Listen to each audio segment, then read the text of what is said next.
శారదా చంద్రమౌళీసం రత్నగర్భగణేశ్వరం శంకరంచ ఋష్యశృంగేశం తుంగాం లోకగురూన్ భజే. ఉభయ జగద్గురువుల యొక్క పాదపద్మాలకి నమస్కారం చేసుకుంటూ, అలాగే నాకు జ్యోతిష విద్యను నేర్పిన గురువర్యులు జ్యోతిష బ్రహ్మ కీర్తిశేషులు శ్రీ ఈరంకి సూర్యనారాయణమూర్తి గారు, సూర్యశ్రీ దైవజ్ఞి గారి యొక్క పాదపద్మాలకి నమస్కారం చేసుకుంటూ, ఓం శ్రీ మహాగణాధిపతి నమః, శ్రీ గురుభ్యో నమః, హరి ఓం. వీక్షకులందరికీ నమస్కారం. ఆగస్ట్ మాసమందు ఏ విధమైనటువంటి గ్రహస్థితి ఉండబోతూ ఉన్నది, అలాగే ఆగస్టు నెలలో ఉండేటువంటి కుజగ్రహ మార్పు లేదా శనేశ్వరుని యొక్క వక్రగతి ఫలితము లేదా రవిగ్రహ మార్పు ఇత్యాది ఫలితాలు ద్వాదశ రాశుల మీద ఏ విధమైనటువంటి ప్రభావాన్ని చూపించబోతూ ఉన్నాయి, లేదా ఆ నెల రోజుల పాటు ఏ విధమైనటువంటి గ్రహస్థితి వల్ల ద్వాదశ రాశుల వారు ప్రభావాన్ని పొందబోతూ ఉన్నారు అనేటువంటి విషయాన్ని చాలా క్లుప్తంగా ఈ వీడియో ద్వారా తెలుసుకునేటువంటి ప్రయత్నం చేద్దాం. ముఖ్యంగా ఈ శాస్త్ర సంబంధమైనటువంటి విషయాన్ని అతి పురాణ గ్రంథమైనటువంటి గోచార దర్శిని వంటి ఉత్కృష్టమైనటువంటి గ్రంథం ఆధారంగా పూర్తి శాస్త్ర ప్రమాణాలతోటి ఈ విషయాలన్నింటినీ కూడా చెప్పడం జరుగుతూ ఉన్నది. ముఖ్యంగా ఈ ఆగస్టు మాసంలో ఉండేటువంటి గ్రహస్థితిని గనక గమనిస్తే, ఆగస్టు 2వ తారీఖున ఉత్తరా నక్షత్రం 2వ పాదంలోకి శుక్రుని యొక్క సంచారము జరుగుతూ ఉన్నది. అనగా శుక్రుడు తన యొక్క నీచక్షేత్రమైనటువంటి కన్యలోకి ప్రవేశం చేస్తారు ఆగస్టు 2వ తారీఖు నుండి. తదుపరి మాసం అంతా కూడా ఆయన అక్కడే సంచారం చేస్తారు. అలాగే 3వ తారీఖున మృగశిర నక్షత్రం 3వ పాదంలోకి కుజుని యొక్క సంచారం జరుగుతుంది. అనగా మిథున రాశిలోకి కుజుని యొక్క సంక్రమణం జరిగి ఆ నెలంతా కూడా కుజుడు అదే రకంగా ఆయన సంక్రమణం చేస్తూ ఉంటారు. అలాగే 18వ తారీఖున సూర్యుని యొక్క మార్పు, ఇప్పటి వరకు కర్కాటక రాశిలోకి ఆయన యొక్క సంచారం సాగింది. 18వ తారీఖున కర్కాటక సంక్రమణాన్ని వదిలిపెట్టి ఆయన సింహరాశిలోకి ఆయన యొక్క సంక్రమణాన్ని ప్రారంభం చేస్తారు. అంటే 18వ తారీఖు నుండి మాసం చివరి వరకు కూడా రవి యొక్క గమనము అనేటువంటిది సింహరాశిలోనే ఉంటుంది. ఆ తదుపరి మాసం చివరిలో 23వ తారీఖున మఖా నక్షత్రం 1వ పాదంలోకి బుధుని యొక్క సంచారం జరుగుతుంది. అంటే ఈ మాసంలో చాలా రోజుల పాటు కర్కాటక రాశి అందే సంక్రమణం చేసినటువంటి బుధ గ్రహము నెలాఖరులో 23వ తారీఖున సింహంలోకి మారతారు. అయితే ఈ మాసంలో గురుడి యొక్క స్థితిగతులన్నీ కూడా కర్కాటక రాశిలోనే ఆయన యొక్క సంక్రమణం సాగుతూ ఉన్నది కాబట్టి ఫలితాలన్నీ కూడా అక్కడి నుండి తీసుకుంటాం.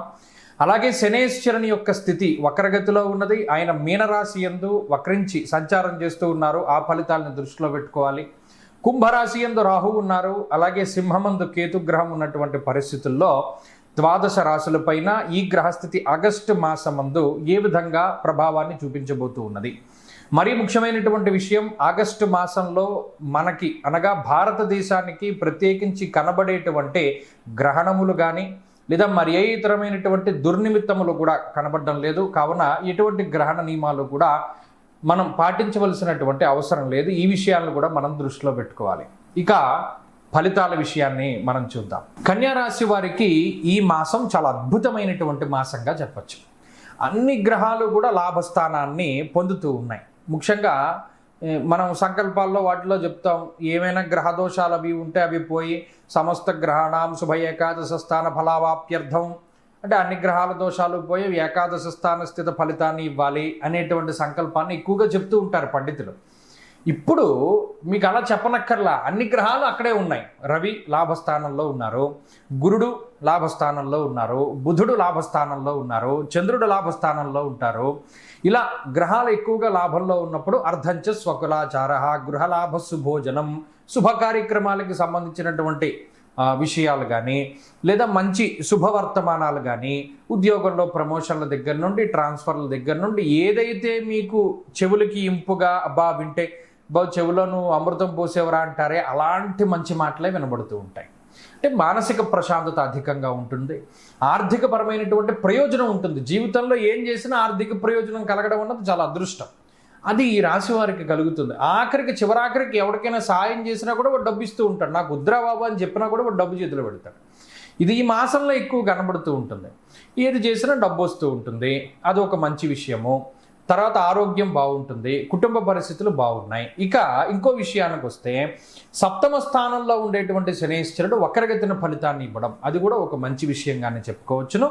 షష్ఠ స్థానముందు రాహువుతో కలిపి శనీశ్వరుడు కూడా అటు మంచి ఫలితాలని ఇస్తూ ఉన్నారు. కాబట్టి అటు ఆర్థికంగా, ఆరోగ్యపరంగా, మానసికంగా, కుటుంబ పరంగా, ఉద్యోగపరంగా, అన్నిటి పరంగా కూడా ఈ కన్యారాశి వారికి ఈ ఆగస్టు మాసంలో శుభ ఫలితాలని మనం కాంక్షించవచ్చును.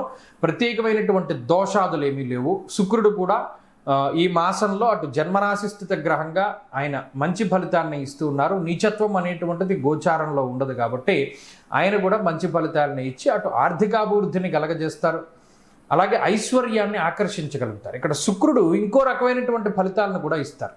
నెగిటివ్ పబ్లిసిటీ జరగడానికి కూడా కారణం ఉంటుంది. అంటే మీ గురించి ఎవరైనా చెడుగా చెప్పినా అది మీ మంచికే అన్నట్టు పరిణమిస్తూ ఉంటుంది. దాన్ని కూడా ఈ మాసంలో కన్యా రాశి వారు ఖచ్చితంగా చూడవచ్చు. అపోలే నా గురించి, అసలు నా గురించి అంటూ చెప్తే చాలు, మంచో చెడో పక్కన పెడదాం అనేటువంటి సందర్భాలు కూడా వస్తూ ఉంటాయి. ఇది కూడా చాలా విచిత్రంగా ఉంటుంది.